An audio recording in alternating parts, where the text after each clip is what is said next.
बंधू,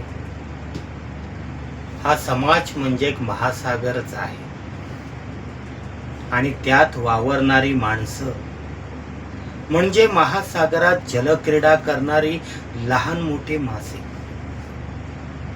जलक्रीडा करता करता एखाद्या मासळीचं छोटस पिल्लू खेळत खेळत आपल्या आईपासून दुरावतं ना, ते कायमच. तेव्हा त्याचा जास्त संबंध येतो तो इतर माशांशी आणि अथांग पसरलेल्या सागराच्या पाण्याशी.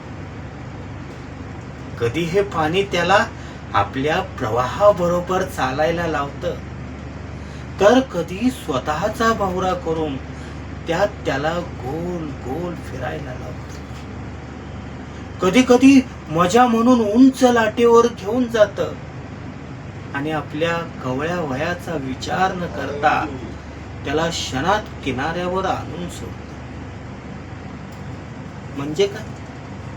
म्हणजे त्याला जीवन देणारं पाणी आणि त्याचं जीवन उद्ध्वस्त करणारं पाणीच. असंच असतं माणसांचं.